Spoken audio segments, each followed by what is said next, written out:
Thank you for listening to my Postdoc Transformation show. Maybe you want to leap out of science and start your own side business as a runway for your better future? Then you will benefit from my free business preparation quiz as linked in the show notes. If you want to organize your marketing and selling efforts, please also subscribe to my new video podcast show, Creating Reorganized.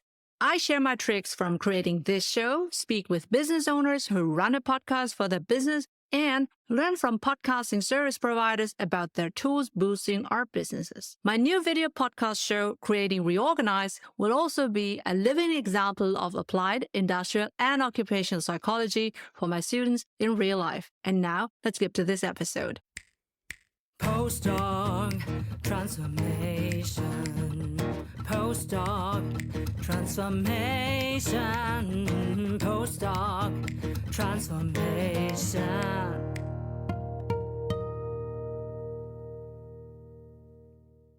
Invest in your postdoc transformation. Welcome to the seasonal show for scientists leaping into business. In every sponsored episode, we are happy to recommend employers of choice for you. Make sure to check your readiness to leap out of science with us for free, as linked in the show notes. For your career transition, we offer customized career transition e-courses and memberships also at graduate schools all over the world. Maybe yours too. And if your university isn't yet our customer, enroll in your free email course for career transition made simple, as linked in the show notes. I'm your host, Professor Dr. Eleanor Soei-Winkels, with my team who is rooting for you. And let's build your postdoc transformation with this episode. Dear postdoc transformers, I'm here with someone representing PhDSciCom. So that means science communication during the PhD stages. And the reason why I'm inviting them to the podcast is really that they have impressed me as being active in science communication during the PhDs in Germany. And I've seen the scene being active in the US and other countries, but you are remarkably doing something new for the German academic community, Ich bin Hanna, so to speak, for the young generation of the scientists who want to create a career for themselves in academia, but also outside of academia, and why that is important. So maybe you are still in the trenches of your PhD at the beginning, and you're thinking, science communication, how hard can it be? If you manage thinking, conducting, analyzing, writing, and even publishing your research, and maybe are already comfortable teaching your own bachelor and master's students, well, it's not that simple. In this interview of the Postdoc Transformation Show for the scientists leaping into business, Dr. Frederike Zeibig and Maike Stelter from PhDSciCom will help you to make your scientific communication accessible and effective. They highlight the benefits of process communication being supported by their interdisciplinary team, and they also showcase various formats like Scientist of the Week, Scientific Communication Activity of the Week, and also importantly, their campaign explaining good scientific practice. This episode highlights how PhDSciCom supports young German and international scientists in Germany and encourages scientists to become more visible using social media. So that is LinkedIn, Instagram, etc. I have been a longtime fan of PhDSciCom. They are helping other rising scientists to become more visible in their science communication in their own spare time. They don't earn money with that. They just want to help. Give them a shout out on social media. Check them out via the Instagram link in the show notes. I have been around in academia for quite a long time. Sometimes scientists seem to forget or even neglect that their societal impact can only fully unfold when they are able to explain what their research means for the public. You know, research is often funded by the society, funding like national and international or European grants, etc. So at least in my case, I received a couple of scholarships and awards, and like my dad always said, privilege comes with duties. Applied here, your capability to make your scientific experience and expertise accessible and relatable for people outside of your academic bubble to become a trustworthy authority is a duty that the public deserves. And to me, it's also a leadership skill that will help you thrive in business and industries if you ever decide to leap out of science. And it's a skill you can learn with PhDSciCom. So, welcome to the stage, Frederike Zeibig from PhDSciCom. Thank you very much for the nice introduction. I'm also very happy to be here and to represent PhDSciCom.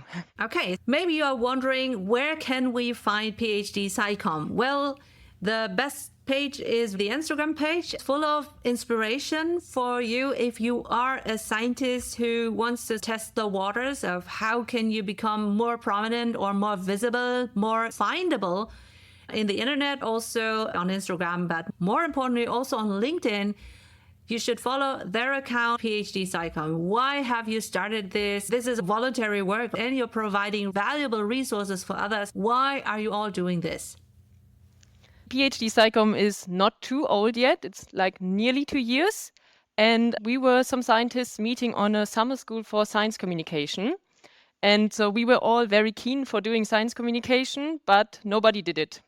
And then we went to a workshop on methods and techniques how to do science communication. After that workshop, we were supposed to work on our own science communication projects. But then in the end, we felt, why should we now work on our own science communication projects when we all have the same obstacles, actually? Which means when we would go back to studying or going back to working in the lab, we would all have the same problems like time, and do we actually want to expose ourselves out there, and who's going to support us? Therefore, we then felt, okay, maybe it's better to do like an initiative for enabling young scientists to do some science communication by providing them with the resources they need and also by providing them with the platform. And therefore, we choose Instagram to actually reveal what people are doing out there in science, because they're very interesting projects. Hey, before we continue, we want to appreciate those who finance this valuable episode for you. I want to share with you my best marketing agent. Serving my underprivileged, underrepresented, and underserved audience, leads, and clients is key for me as an Asian working mom, business owner, and professor in Germany. But I can't be marketing and selling all the time, and I have to be mindful with my own resources. So I chose Podbean as my podcast hosting and monetizing provider. I'm on the Unlimited Plus plan for our PostdocTransformation show and Creating Reorganized show. With Podbean, your audience can inclusively listen and watch your podcast according to their visual and auditive needs. You can also embed your customized podcast player on your external website or use one of the beautiful website templates. You can easily share your podcast on all major podcasting directories, which allows you to reach a huge audience on their favorite devices in their countries. Podbean also has an ads marketplace, and you can easily attract and manage sponsors for dynamic ads, which are played out depending on your audience criteria. This way, you can serve your audience for free. Some of them become your clients eventually, but your advertising sponsors independently support you financially in each episode. See insightful stats per demographic and which episodes attracted most listeners so you can tailor your future episodes for your leads and clients and present suitable external ads. If you want to try Podbean for your own podcasting, DM or email me Podbean so I can share my experience and consult you. Please check it out via my link in the show notes. I only get a small financial reward if you become their customer using my Podbean link. Thanking our advertisers for their financial support, we are happy to return to our inspiring episode. Absolutely, and that really confirms my impression. You are doing something different and needed in German academia. When I'm looking at your Instagram profile, I see a couple of formats. Can you explain which kind of formats you have? What is the reason behind that? And are there any success stories? Yeah, I think the core actually is that Scientist of the Week that you can be with us. So this format is actually made for representing your science and representing your motivation to do science communication. We also started the Scientific Communication Activity of the Week, which will give you some methods and technologies and techniques on how to do science communication and where you can actually do it. and we are getting more grown up in the scientific community. We are starting to interact with other leaders and share resources on podcasts. I'm really grateful for you doing this because I'm one of these old professors. I'm already 43. I haven't grown up with Instagram. I haven't grown up with social media whatsoever, but I do think that it is important. And yes, one can learn that, and I do learn from my own students. But if it's coming from the audience itself, it absolutely speaks a different language because you know what works and what not because you are the audience yourself, right? So I'm coming from a different position. I'm coming from a different experience level, and I don't have the imagination of what could be working because I'm not consuming as much as someone brought up with social media. While I do this, I'm wondering, how do you do this? It takes so much time for myself and my teams. I know you are a PhD student yourself, almost finished. So how do you do this? When do you do this? Yeah, time is always a big issue with us, to be honest. But actually, we are a team of 7 people. And we have different tasks that we're actually doing. So, of course, most of us are doing social media and are also working on the content. So we're trying to split those tasks because everyone has like a limited time. Trying new formats or trying what works best on Instagram is trial and error. So we also did that because we also didn't know what would people like to see. And to get more insights in that, we started getting some statistics out of Instagram and analyzing those ones. So what we actually do see is what works best are reels or videos that people post, because this actually interacts more with the community. And it also gives a personal touch to your science that you're representing. Let's pause for a moment to respect those who sponsor this valuable episode.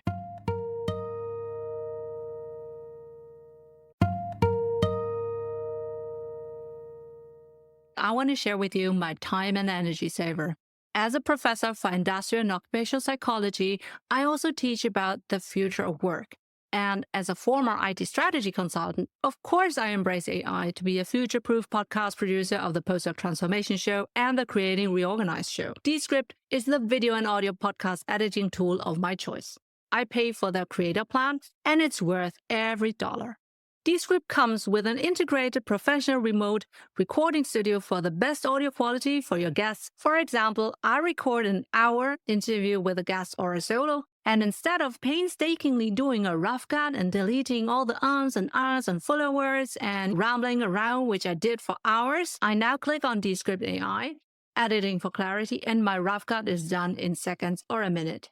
For fine-tuning, I edit text instead of audio waves, and I just insert all my pre-recorded music, intro, ads, and outro, like this one, in a matter of minutes. I can then easily export closed captions, fine-tune AI-driven summaries, chapter markers and titles, which I feed into my show notes and podcast host. Descript even suggests the best clips for social media, and the video editor automatically includes the synchronized speakers' cameras and audio captions. I can also include stock graphics or pre-recorded videos, and you can find all our short-form examples on our Instagram and TikTok at PostdocTransformation. If you want to try out Descript for your own podcast editing, DM or email me Descript so I can share my experience and consult you. Please check it out on my link in the show notes. I only get a small financial reward if you become their customer using my Descript link.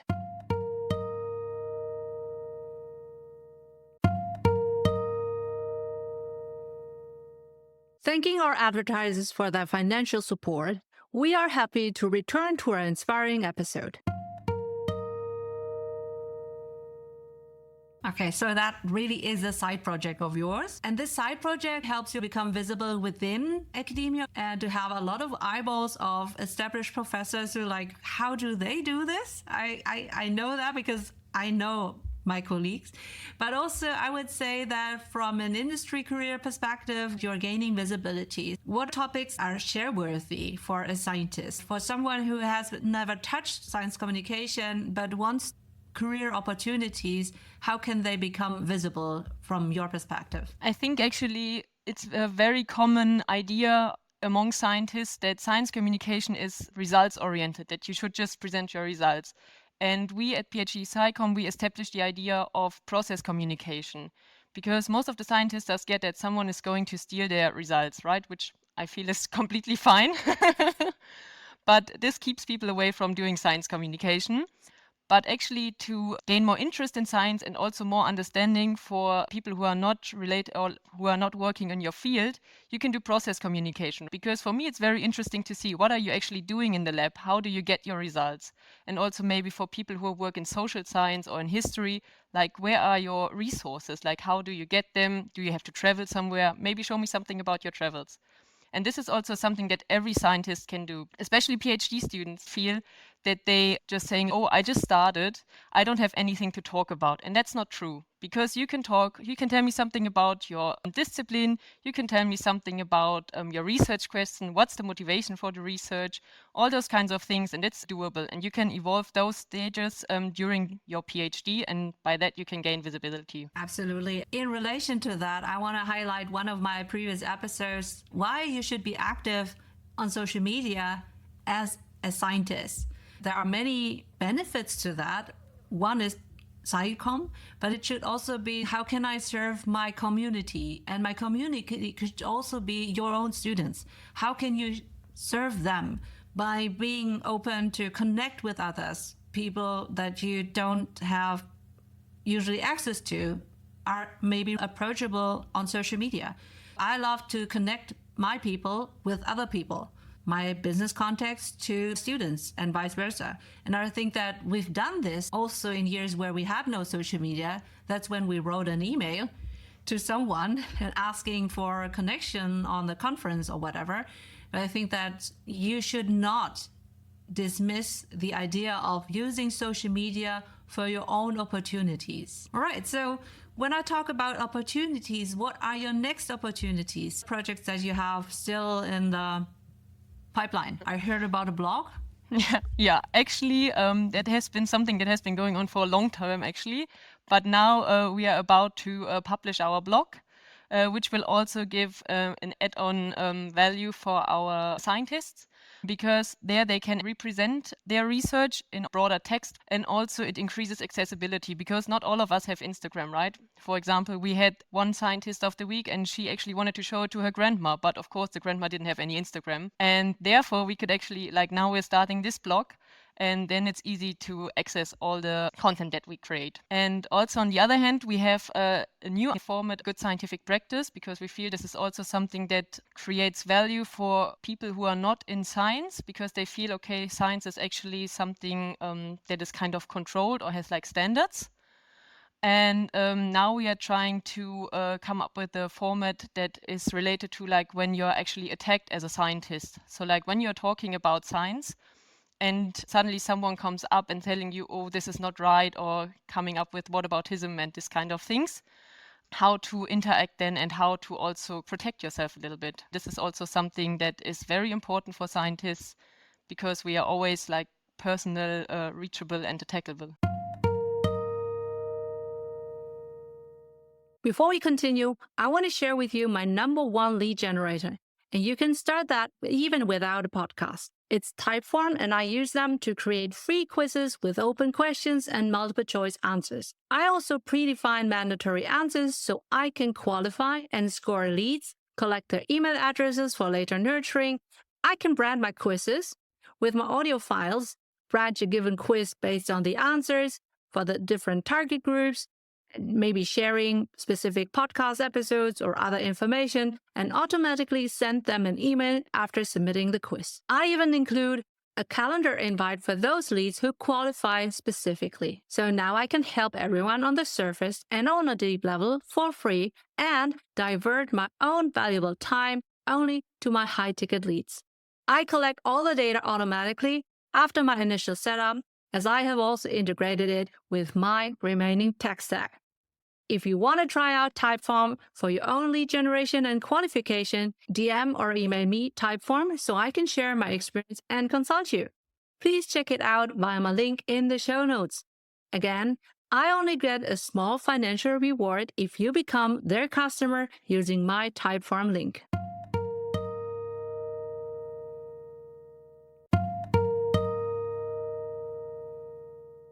After this quick appreciation of our sponsors, we are now back in our insightful episode.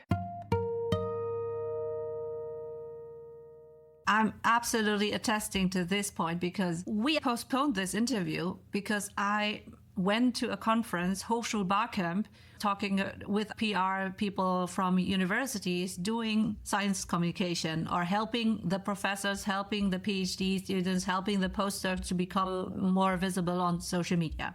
Talking to people who support you as a scientist to become more visible. And you're doing something else, you're empowering the PhD students themselves, okay? But the same topic unites you. One of the biggest resentments were coming from PR people saying our professors, especially if they're women, especially if they're minority, they tend to have also experienced comments, trolls and everything. So how can we help them tackle that? And I think that what you are now trying to establish as a new idea is really speaking to that point. One has to become more resilient posting this, but doing this in your free time as a scientist. Why bother if you get so much resentment when you are facing the comments that you don't want to read? And me being active on social media, I can say that I have inappropriate offers, inappropriate attacks as well. And one has to grow with that.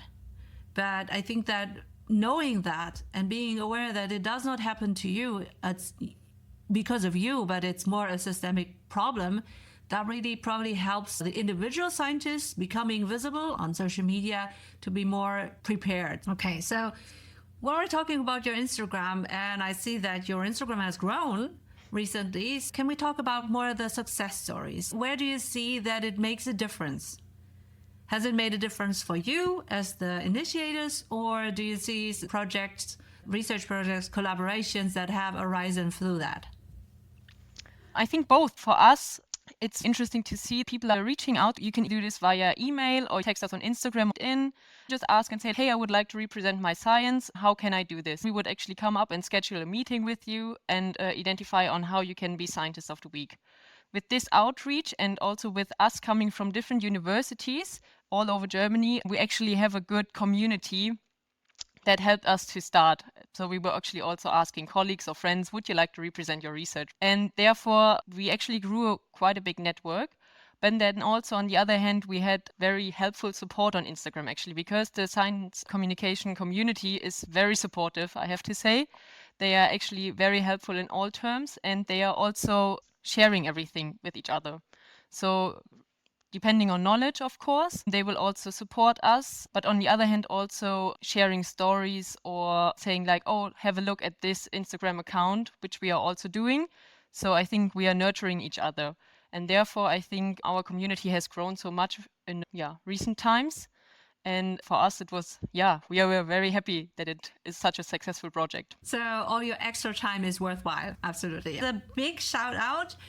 I've seen you, and I can only recommend to you, do the same and even more if your time allows. Get people on board who should become visible. That's my call to action also to my postdoc transformers. You should become visible. If you don't know why, this episode should inspire you. At the end of the day, you are serving not only yourself, but also your future audience, your future clients, your future whoever. Communication, even outside academia, is something you have to practice. We all think we can communicate about our science.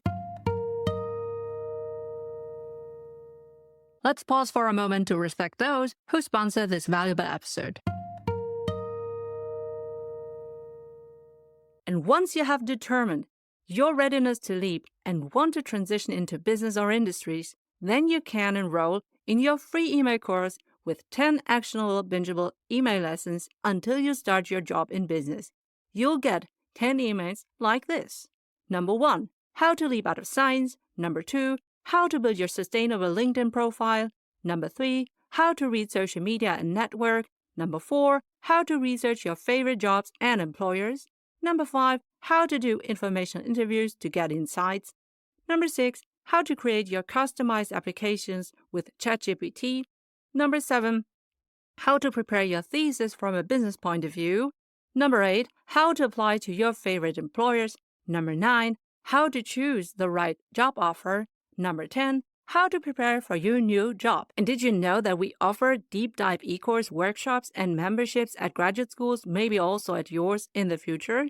Ask your graduate school coordinator whether they want to book my services so that I can deliver them to you 24/7, 365 on your mobile device. And even better, if you get us paid by your grad school, we will pay you 50% recurring sales commissions. So you will earn money with us as we help you and your PhD besties to transition into business. We can build a postdoc transformation together. Woohoo!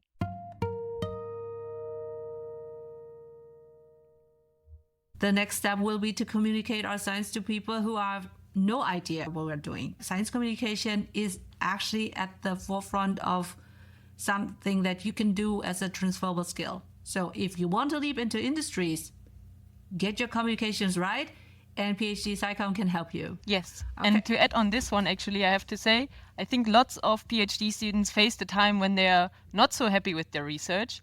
But by communicating science with others, you can gain new motivation. If you tell me about your research, I will be excited about it because I think there are lots of interesting projects out there. Yeah, and validating with others about things that you are doing in your research is encouraging already. Sort of like, you're not the only one. I studied and did my PhD pre-COVID, obviously. So I think that in nowadays time, it's very hard to come together in person in the teams because maybe the opportunities that have come with working from home has let the people stay at home and not so much engage with other people anymore. Communication at the core is easiest from person to person, but using visual and also audible elements can enhance, and understanding how you can become your own voice is essential for your career. So in case that you are curious about PhDSciCom, I will also link in the show notes to their separate highlights where they have collected the different formats that are helping you to become more visible. So it really is a call to action.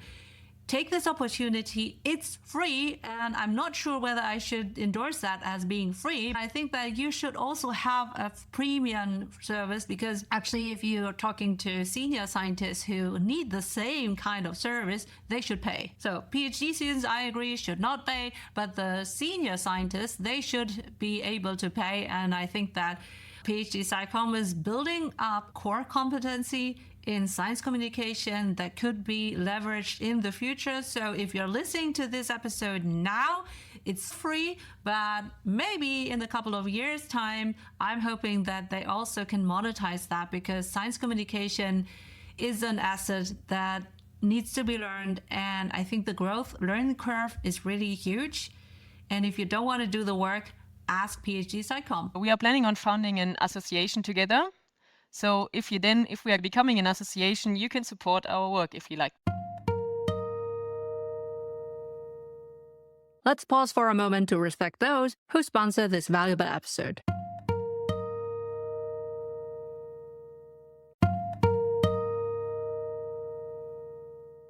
If you want a relatively passive income, creating a paid e-course as your service is a great option, especially if you are like me, an experienced teacher in higher education, and now want to share even more knowledge and maybe also create a paid membership with live group meetings beyond the e-course. Offering an e-course is a no-brainer. Thinkific is an AI-infused learning management system, which is a dream for every educator. After setting up an e-course or membership, you also need to market and sell your e-course, and that's when lead generation with Typeform and podcasting with Descript and Podbean can complement you well. If you want to try out Thinkific for creating your own e-course and membership, DM or email me, Thinkific, so I can share my experience and consult you. Please check it out via my link in the show notes. I only get a small financial reward if you become their customer using my Thinkific link.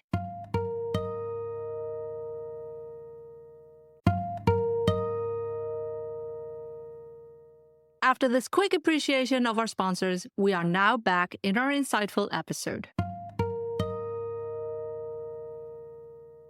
Frederike, you have just mentioned that you want to become an association because now you are just single people working together, collaborating for a good cause to get more funding that is also future-proofing your work. What are your future plans? So the idea was actually that we're gonna become an organization and we will be able to acquire funds because we have also been joining, for example, we have been at the Forum Wissenschaftskommunikation to represent our research, and also next week we're going to be at the NAVIC conference for scientific communication. And so far, we are just going there as private people representing our initiative. But in order to get more funding and also for people who would actually just like to support us because they share our vision and our mission, we would like to become an association.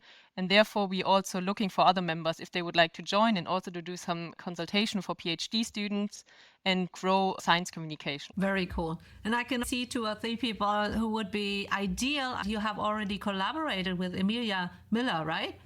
Yeah. I've seen her on the Instagram, and Susanne Goy you probably also know.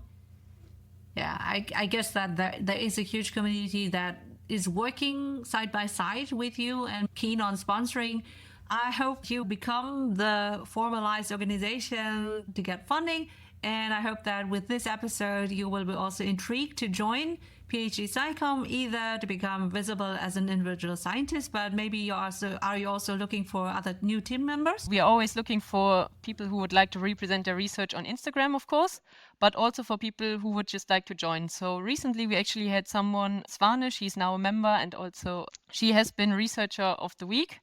And now she's also joining us, and she's actually responsible for our blog, so it's accelerating now because she took lead on that one. And I think everyone can be very curious on how it's going to look like. Okay, and to put a bow on that, I have published an episode with Dr. Tina Persson, and she described that she created a podcast where she did not want to be visible, being on the mic, etc., but just behind the scenes, so to speak, so that the people that she is supporting as PhD students, that they can get more experience in teamwork, how to run a podcast and everything like that. And we just discussed that opportunities like this help you become a leader and a better team player, if you will, but also gain practical experience in science communication and working with the new tools. So what tools are you working with? Yeah, we are also actually using Canva for doing the formats. And I think it's very true that if you're enabling people to do something, you actually gain a lot of experience, because lots of people actually don't like to be in the focus, right? They don't like to be exposed all the time. And I feel giving this opportunity for people to shine and to grow is something very important. And that's also something in our team that we actually do. Not all of us would like to go out and talk about it, but you just can stay in the back and do something nice and also support people by doing that. Perfect. I'm also offering a podcasting business internship. So if you have people who want to dive into podcasting and to understand how to create a podcast, how to invite people, how to interview them, how to do the whole process, maybe also co-host with me, that's also science communication. Let's pause for a moment to respect those who sponsor this valuable episode.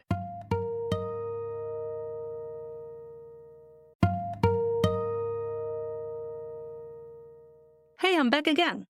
So far, you have learned all my favorite marketing and sales tools. Now, how can you bring all the data from your audience, leads, and clients together so you can serve them on a value ladder and for the long term? Even after multiple touchpoints with you, you want to remain on their mind for when they are ready to buy your service or product.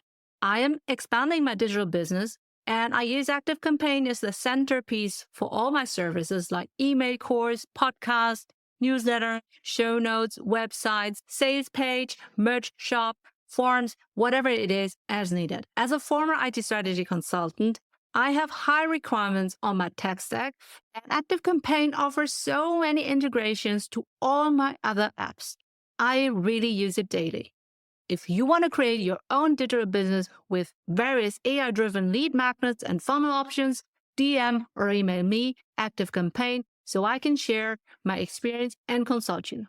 Please check it out via my link in the show notes. I only get a small financial reward if you become their customer using my Active Campaign link.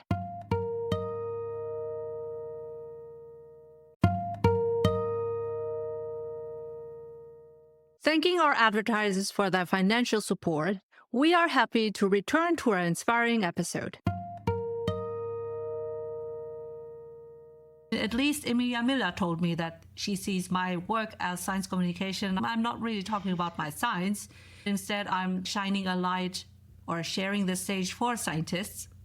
I think there are some overlaps, and if I can support you, let me know. I will also send you people keen on learning social media marketing, because I think your cause is good to support. If I imagine I'm in my first PhD year and I don't really have a lot of things to share apart from no results, but maybe also I have no idea how to communicate.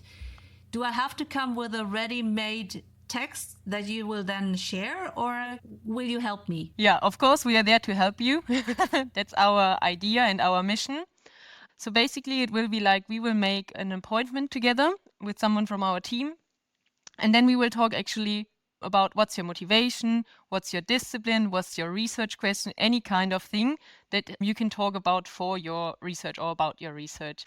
And then we will actually come up with an idea on what would you like to communicate. So maybe you can just share some experiments that you have and also motivations, or maybe just explain your discipline. For example, I didn't know anything about social science or citizen science, so you can just talk about this. This will also be interesting for our followers. And then we will come up with an idea on how would you like to present your research actually. So some people would like to be individually exposed and tell about their stories and to tell about their research, but other people who would like to be more in the back, you can just do slides, for example. For this means you can just do text and explain it by this. Otherwise, you can also just make a little video and make a little voiceover and talk about it by not actually showing your face. This is also completely fine. And it's also completely suited to your needs and what you would like. And then further, we will come up with an idea on what can you communicate, so that you leave this meeting with an idea of what kind of format. So as I said, text or videos, but also on what will I communicate, discipline, motivation, research questions, problems or methods that I'm using. And then you will just go and individually work on that one. And during this time, we will be there to give you feedback or if you have any further requests. And after giving us your materials, we will be looking into them and saying, yeah, this is fine. And then we actually will put everything on the format slides that we are having, on Canva. So this also means that you actually need no expertise. You don't have anything to dive into.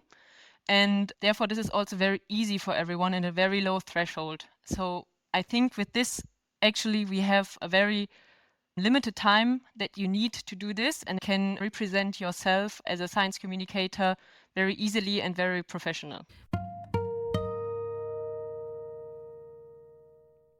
Remember, you are a postdoc transformer. You are highly intelligent, well-educated, a bachelor, master, and maybe you have already your doctor under your belt, or you are a postdoc. You are internationally experienced, fluent in English, a leader and expert in your prior research field. You're resilient, brilliant in adaptation and problem solving. You are eager to bring in the transferable and monetizable skills needed in many companies to embrace the future and to become or remain an innovator in their markets. Are you curious to ask professors, principal investigators, visiting scientists, postdocs, PhD students, and candidates some in-depth life and career guiding questions? But it feels cringe, so you end up not asking? Buy our postdoc transformation card game to have more fun and valuable insights in your journal club, lab, and mentoring meetings, lab rotations, during conferences, panels, and breaks at the Mensa. You'll get 10 intriguing mentoring questions per career level. So 10 for PhD students, 10 for postdocs, 10 for professors, 10 for parental scientists, underprivileged and underrepresented and underserved scientists. Check them out with our discount coupon on the Postdoc Transformation shop, linked on PostdocTransformation.com. And I have to stress again that this is a service that is really high value, Because as a scientist, not experienced at all in social media, I can see that a lot of people would refrain from that because they think that I don't know the formats, the numbers, I don't know anything about that. And you're taking away those obstacles and make them shine. You should have them pay for that. And senior scientists are probably more a different target group for you in the future. Okay, so thank you for all these insights that you shared. The why behind science communication is so important and why you do that as PhDSciCom. And I think that if I look into the scene on Instagram, I'm really happy to see you because I see a lot of individuals doing great. They're not always coming from Germany. So it is a very young community in Germany. And I think that you are helping them, how you are helping them, that really speaks also for you. And I hope that when you later on apply for jobs inside or also outside of academia, that really is a testament for your own leadership and thought leadership and your engagement outside of the science that you do as a PhD student. So applause for you and everyone who is in the team PhDSciCom. And before we now speak with Maike Stelter from PhDSciCom, I want to read out 2 examples of a public-centric short self-introduction for a presentation or as part of a panel. Think elevator pitch, all right? They make it clear why the research is important, what the research is about, and how it has been conducted so that people are informed and feel encouraged to ask questions without being overwhelmed. And believe me, I have endured thousands of lengthy, egocentric monologues of scientists. Our guest from the first half of this episode, Dr. Frederike Zeibig. I did my doctorate at the Institute of Plant Production at the University of Gießen. I examined wild wheat, that is, the original ancestors of today's wheat, in order to identify positive properties of wild wheat for human nutrition and whether this wild wheat can be grown in Germany in order to have more diversity in the field. And here's the short bio of Maike Stelter, who will be our guest in the second half of this episode. My doctoral thesis integrates perspectives from the field of international relations and forestry. I conduct research on the perception of global sustainability norms in local contexts. Mainly, I aim to understand how the triangle of ecological, economic, and social sustainability is understood and put into practice by local stakeholders. I do this based on digital fieldwork in Ghana and Laos, People's Democratic Republic, conducting semi-structured interviews with different stakeholders remotely because of COVID. As we have already said in the introduction, PhDSciCom is a group of people. Now we also have Maike Stelter, and she is explaining some of the formats with real-life examples of researchers who are doing something very special. Thank you for having me, Nore. I'm very happy to join the podcast today and to explain some of our formats for you. Perfect. So which one is the first example that you want to share, and why you think that our audience, the postdoc transformers, will benefit from that if they also follow you, PhDSciCom, to learn science communication from your perspective? Yeah, the first format I would like to share is the centerpiece of our channel. So this is the Scientist of the Week, call it Wissenschaftler in der Woche. And this is a profile of a scientist who can share their experiences on our profiles, so on Instagram and LinkedIn. And they will get 1 week to present themselves. We will help them create this content, especially the technical side is often quite difficult. They will create content, and this way is special because it is process communication. We don't see that as much in science communication these days, and it's really helpful as a tool to explain how you do research, what are the branding questions in your discipline, and also who is the face behind. So we try to feature young scientists really as a personality. So when they are presenting themselves in our week, they will have one post creating where they explain who they are. So who am I? What am I doing? What is exactly my field? Why am I burning for this topic? And the second content they will produce, they can do more, but 2 is the least content they produce, is science communication about their issue of the dissertation. let's hold that thought for a quick appreciation of your business. Are you wondering when and where you can get the attention of your audience? You always think you don't have the time to post on multiple social media platforms.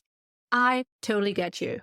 I have been enjoying weeks of social media breaks while I served my audience with prepared content to be scheduled out as needed. Ideally, you have just derived countless social media content from your one video podcast episode. But even without a podcast, with Later, you can create and schedule your own social media content in advance, according to the best posting times based on your followers. If you want to schedule your content on social media, DM or email me later so I can share my experience and consult you. Please check it out via my link in the show notes. Again, I only get a small financial reward if you become their customer using my later link.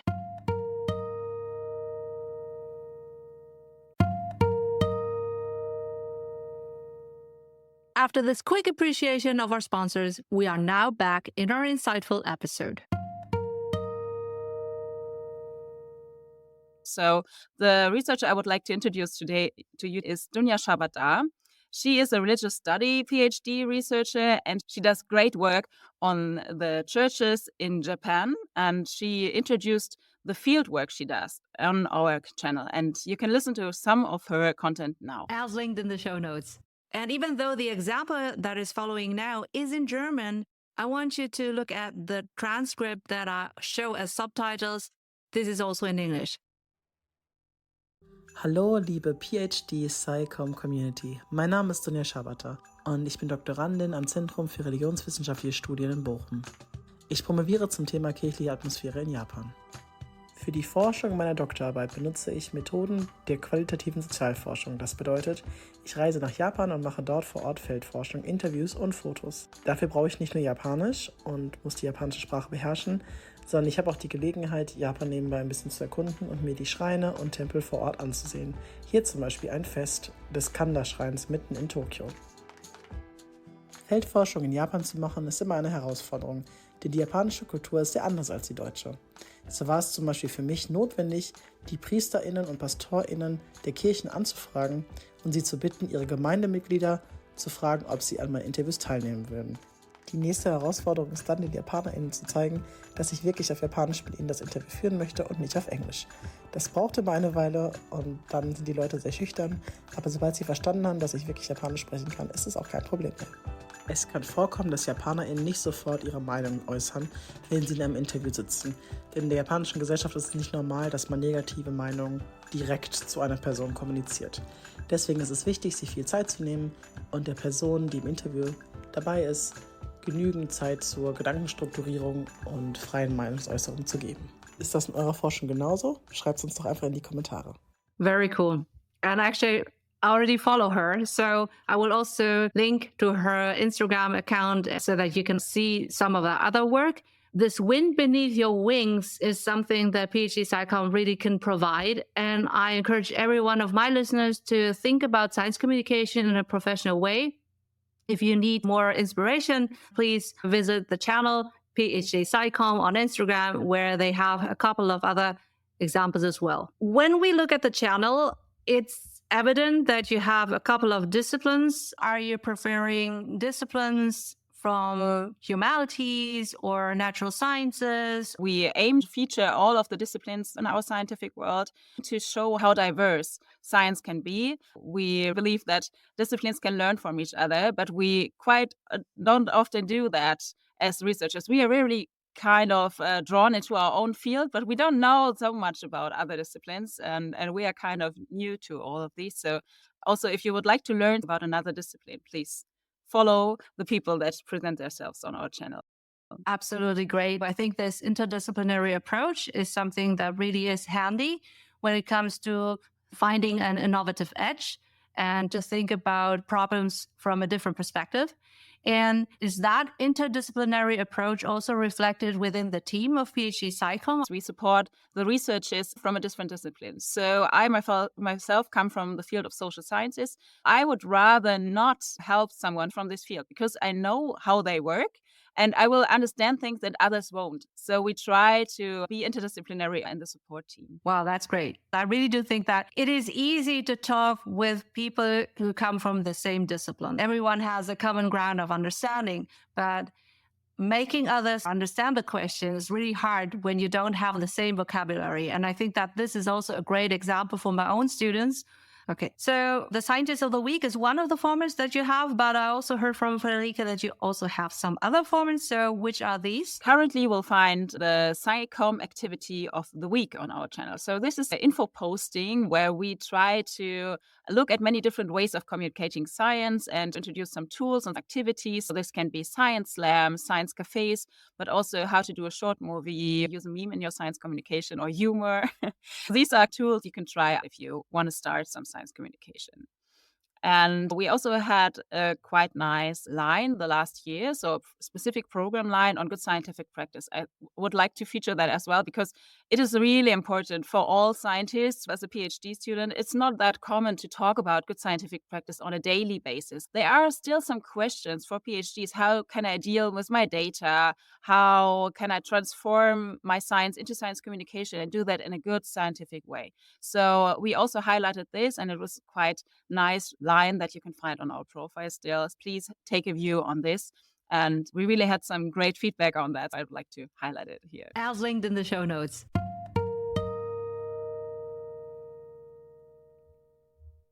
Have you found this episode so far helpful for yourself?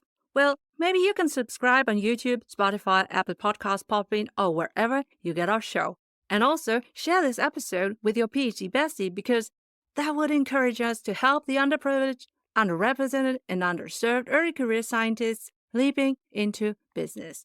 This would also ensure that you don't miss a future episode. Also, our subscription and listening numbers are key for finding the right sponsors for our show so that we can help you for free. And now, back to the show.